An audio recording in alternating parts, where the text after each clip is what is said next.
So y'all know I don't do book hauls. However, for the past semester, so 3 to 4 months, my head has been buried in academic articles and journals and periodicals. And while I do enjoy that aspect of reading and study, I have missed out on a bunch of books that I've been dying to read. So I've accumulated this little stack over the course of multiple months. Some of them are gifts, some of them are secondhand books, some of them are actually free books because I spent so much money at a certain bookstore that I got points and could pick something out.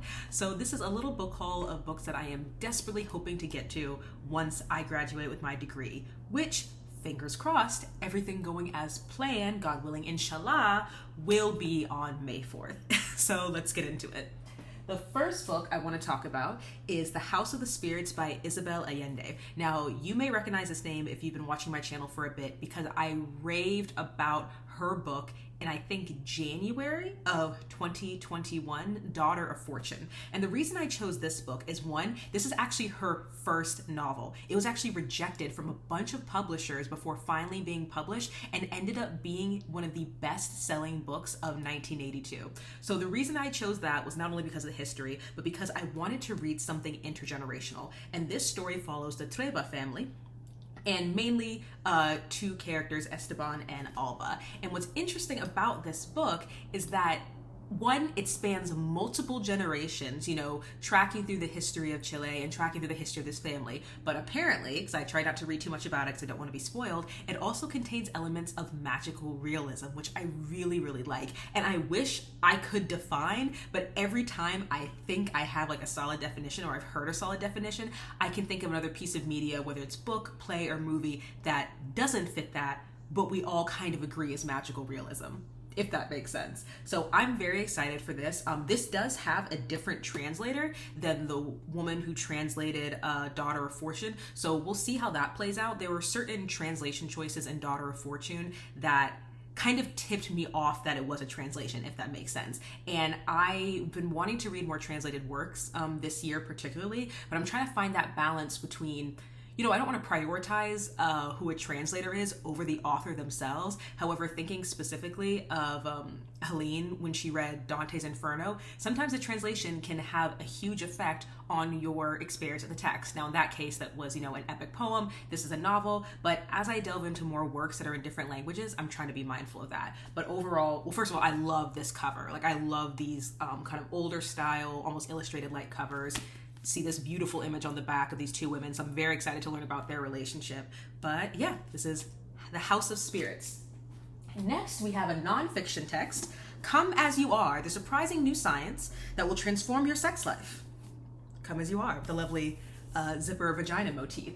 So I bought this for two reasons. One, genuine curiosity, but also because this book has been recommended multiple times in my intimacy education courses. So at this point, which it feels so strange to say, I have committed over 80 hours of intimacy coordinator, director, choreographer training. And what's so fascinating about it, if you allow me a small tangent, is that it encompasses so many other areas of study. So you have choreography and movement, you have consent and mental health first aid, trauma-informed practices, and yes, some of the biology and science around sex. Now, of course, when we're talking about stages and sets, the actors are not literally having sex, but I'm super curious to see how this book, one, opens up my eyes to things I may not know, because unfortunately, sex education in America is quite dismal, and you don't know what you don't know. I'm sure I have blind spots. But two, I'm curious about what I can learn from this book about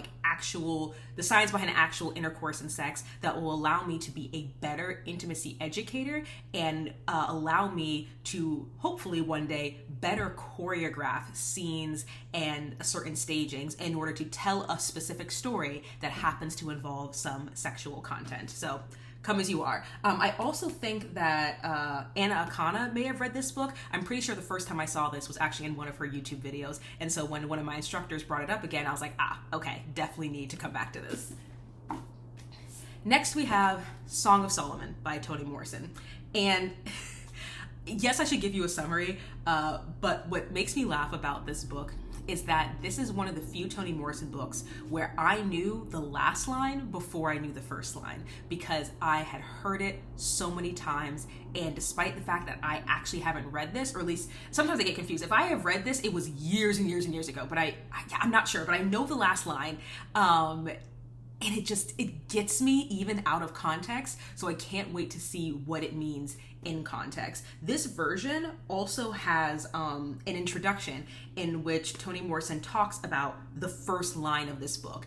And I normally love to read introductions, especially because from authors like this who just, even if the plot of the story isn't super engaging to me, just the craft of writing is so brilliant. I read the introduction and was just like, just because the amount of specificity, the amount of layers of subtext and symbolism that Morrison put into this first line. Hold on, let me read it for you, because it's going to sound so simple, but there's so much to it. The North Carolina Mutual Life Insurance agent promised to fly from Mercy to the other side of Lake Superior at 3:00. Now, I'm not going to get into the whole introduction or the whole foreword, but the North Carolina Mutual Life, that's a reference. Mercy to Lake Superior. The directions in which he's going is a reference. The fact that it's Lake Superior, the fact that it's 3 p.m., the fact that the line says promised to and fly.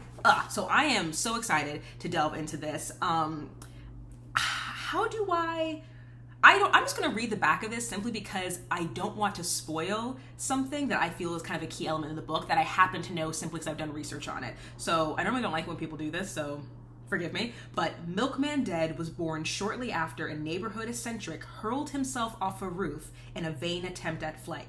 For the rest of his life, he too will be trying to fly.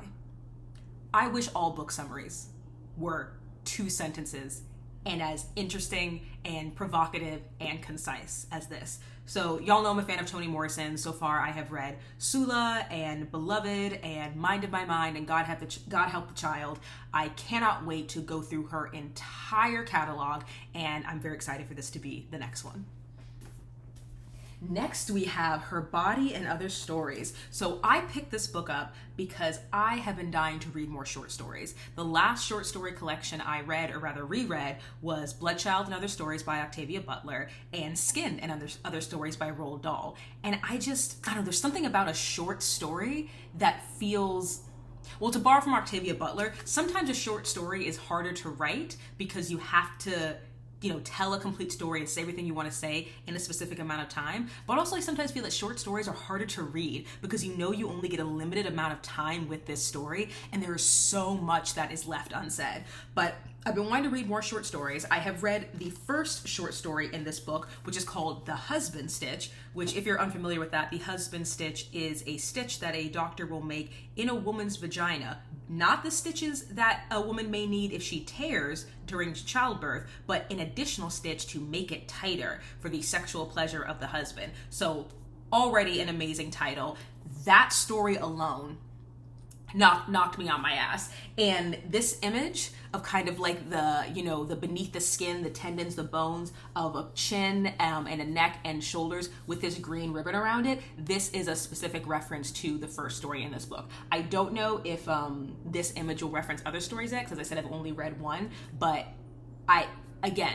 such craft of writing. Like, even if you are not interested in the concept of masculinity and femininity and heterosexual marriages, or if you're not interested in power dynamics and ownership and sexual pleasure and desire, if you're not interested in any of those topics, I would still say at least read the first story in this book, which is The Husband Stitch, because again, like the writing is just so specific. I don't know if it's because I find myself much more exhausted lately because I'm still in a master's program, or I am valuing my time more while also realizing even more so how our time is limited. But I don't want just good stories anymore. Like, if I want a good story that is not well written, I'll go to TV or film, not because screenwriters and or playwrights, thinking of theater, not because their writing is inferior, but because when you're doing a play or a film or a TV show, you get help.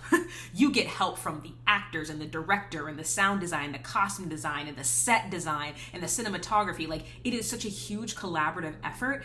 And if all of those other pieces are hitting the mark, a potentially not as strong story, potentially not as innovative story can still make for a great show. Books, it's the words on the page. Like, yes, I do think this cover is beautiful.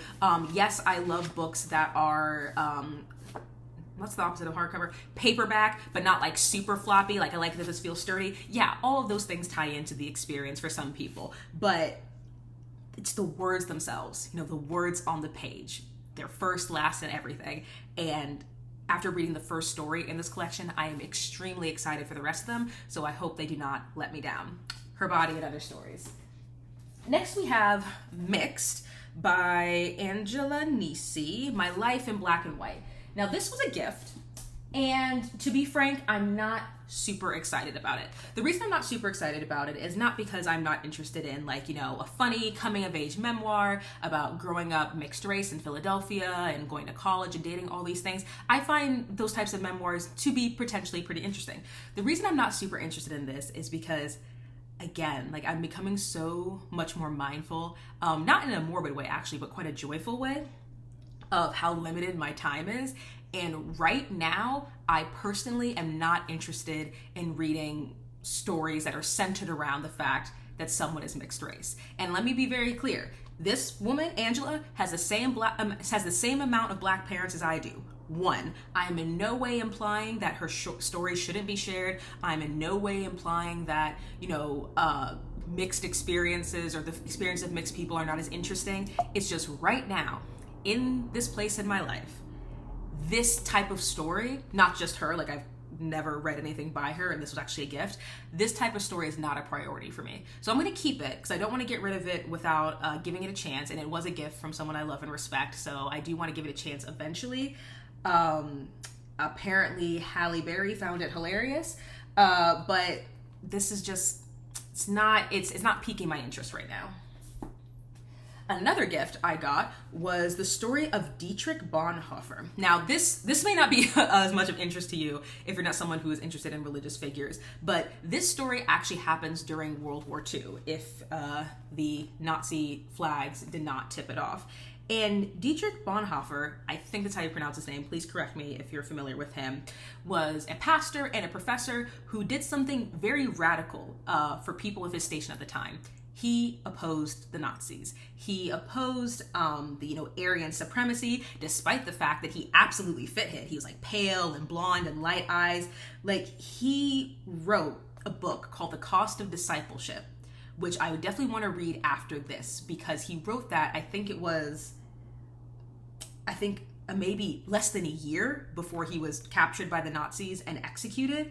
But this story, I think, is going to be really interesting to me because, one, there are so many amazing stories throughout history, not just of Christianity, but a variety of various religions and faith traditions and spiritualities, in which people's spirituality, people's faith, people's religion is what inspires them to stand up to oppressive structures. It's what calls them to sacrifice themselves or sacrifice things that they value for what's truly important. It is what heals them through hardship and strengthens them through their activism, through their justice work. And sometimes, in the United States particularly, I feel that active participation in what is going on in our country, in our state, in our neighborhood, in the world is downplayed for attendance at the mosque or attendance at church. Sometimes I feel that people want to espouse certain beliefs and certain principles, but don't want to live them. Because to live them, per Bonhoeffer, to be a disciple means that there will be a cost. So I'm very interested to read this. I had never heard of him before my aunt actually recommended this book to me. I am super, super curious as well to see how his particular denomination plays into this conversation, because I'm pretty sure he was Lutheran. And from what I've read, the Lutheran Church was... Now, obviously, I'm not going to say everybody because, generalizations, but the Lutheran Church as an institution, let's say, was not trying to oppose the Nazis during this time. So also that kind of, as a pastor, as like not just a practitioner, but a religious leader, I'm very curious as to how that affected his life and also affected his decision to get involved in the resistance. So, story of Dietrich Bonhoeffer, and if I like this, I will definitely be reading The Cost of Discipleship, which is the piece that he wrote. Next, we have another nonfiction text. Hope I'm not exposing myself here. Adult Children of Emotionally Immature Parents, How to Heal from Distant, Rejecting, or Self-Involved Parents. Necessary disclaimer. My parents were not, nor are they now, distant, rejecting, or self-involved. That being said, this book was recommended to me by a very dear friend who is actually coming to visit next week, and we were talking about the kind of subjects that are talked about in this book, because I think both of us right now are going through a period where we are setting different boundaries with our parents. We're going through a period in which, as opposed to just, I don't want to say silently accepting things, that makes it sound like, one, we don't have conversations or relationships with our parents in which we feel like we can talk to them, which we do, but there's just certain, I'm going to say, standards of behavior individuals, I think, can get accustomed to playing out over and over and over again. And then whether it's an age thing, whether, some big event happens, you get to a point where you're like, I don't really want to play this role anymore. Or, I actually want to push this point, or I actually want to not be involved in this. I want to remove myself from the situation or be more invested in the situation. And I think the adjustment for parents can be rough. I think the adjustment for parents who, and I'm speaking specifically of my parents now, not my friends, of parents who have always had close relationships with their kids. I've almost always had a close relationship with my parents. I think it can be hard when that child becomes an adult child.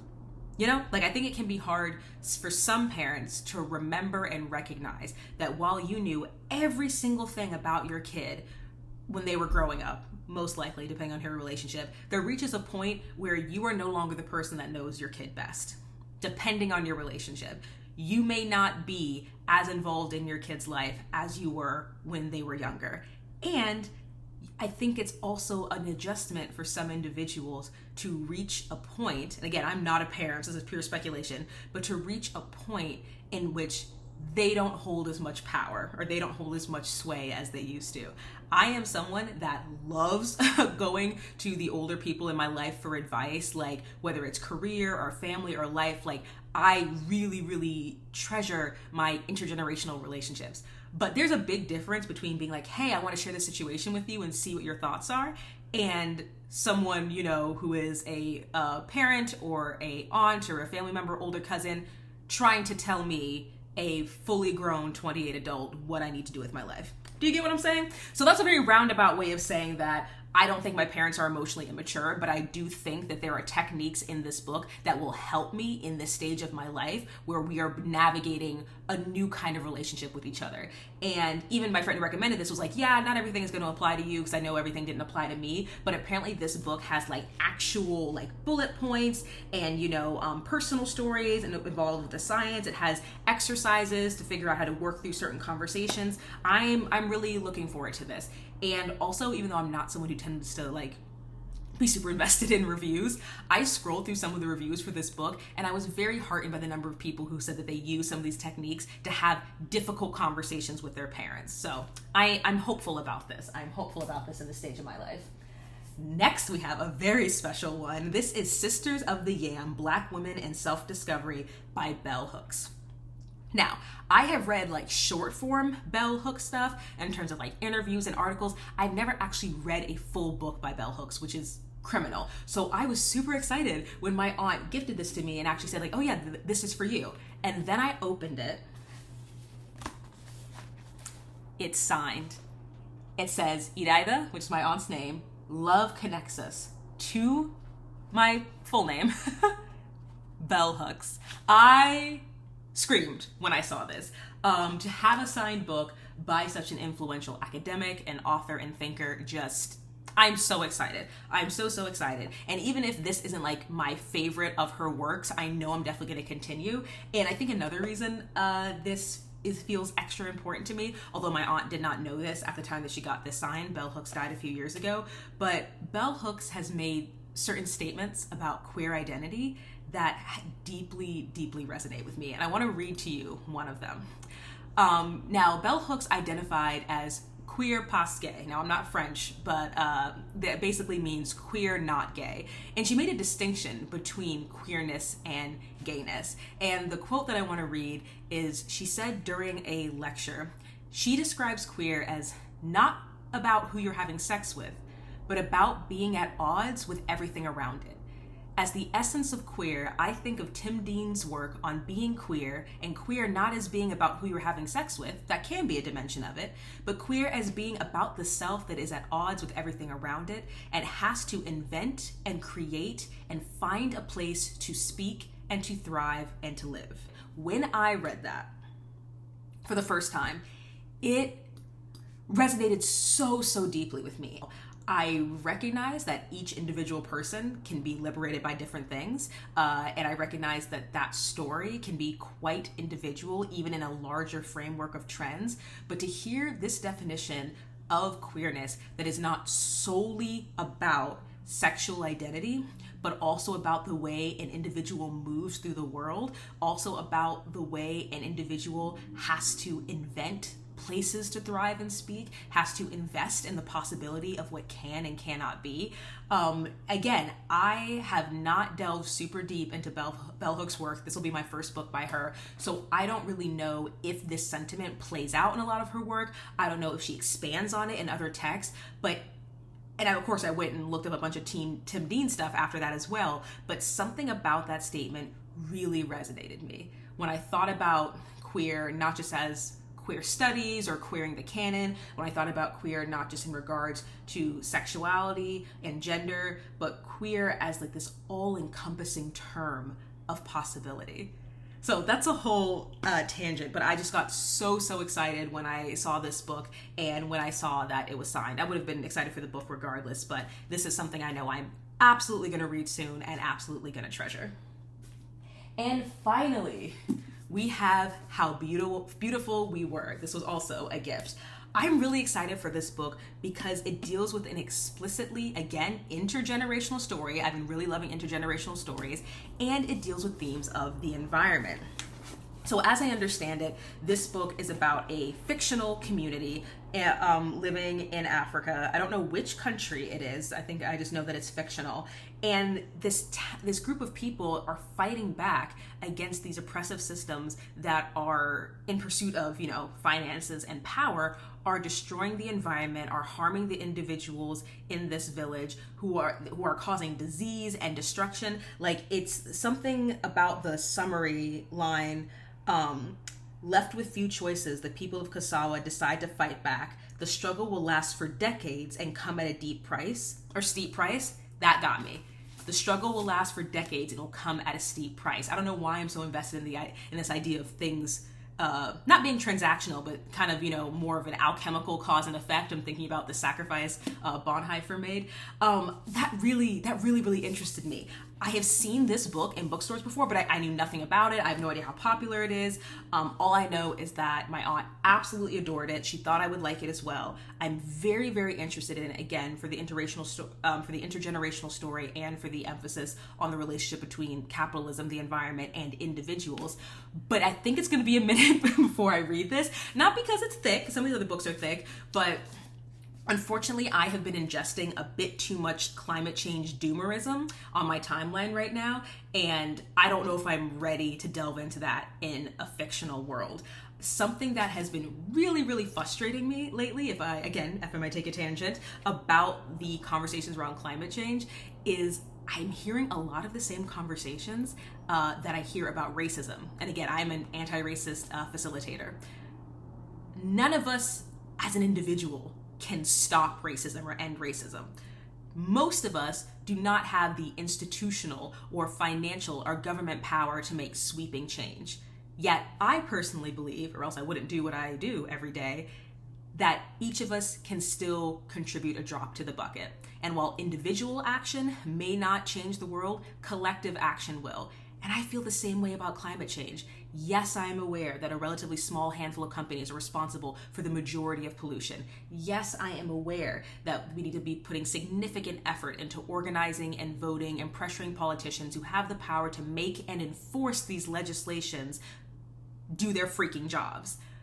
But at the same time, I am also aware that I take a lot of flights in a year, and that paying for carbon offsets is actually not as helpful as, frankly, just taking less flights. So maybe I take trains more often. Maybe I take buses more often. That is something I'm looking forward to doing this year. I am aware that what I eat and where it comes from does have an impact on the climate. And although I know diet is an incredibly personal and incredibly controversial topic on this platform, to be clear, I'm not advocating for everybody to be vegan. It's something that I was doing in the past and I stopped doing over the past year or so that I would like to get more involved in again. Being more mindful about where my food is coming from, about who is producing it, and what particularly I'm eating. There are other things that I know are not going to single-handedly save the world. But you know what? I am in a position in terms of resources and power and privilege. I'm in a position to find a place where I can recycle, because my building doesn't recycle. I know I have the ability to research what products are going to help me limit my energy consumption, heat and cool my home more efficiently, light my home more efficiently. I know I'm in a position where I have the time and resources to look up the track records of politicians before I vote for them, which is something I always do anyway, but still. I have the time and energy to sign petitions and make calls. I don't have a lot of money, but I have some I can donate. Like, there are things that I can do. And I know I don't sit atop the pyramid of privilege and power. So I know that there are things that all of us can do. Yes, for the environment, but also for racism and for a lot of these other issues that can feel so big and so encompassing and so heavy that it makes you want to give up. But my thing is, like, if we give up, then they win. Like, that's it. I know that not a single thing I do in this life I'm going to benefit from before the time I'm dead. But I also know that I am helping to plant trees whose shade I will not sit in. I have no plans on having children. This is not about, oh yes, my kids or my grandkids, but frankly, whatever you need to motivate you, go for it. This is just about leaving the world better than we found it. And I know that I have gone on several tangents on this video, so I appreciate you bearing with me, but I couldn't talk about a book that has such a strong theme of environmentalism and explain exactly why I wasn't ready to read it, even though I'm so excited for it, without also going down that rabbit hole and explaining how exhausted I've been from certain rhetoric I've seen online.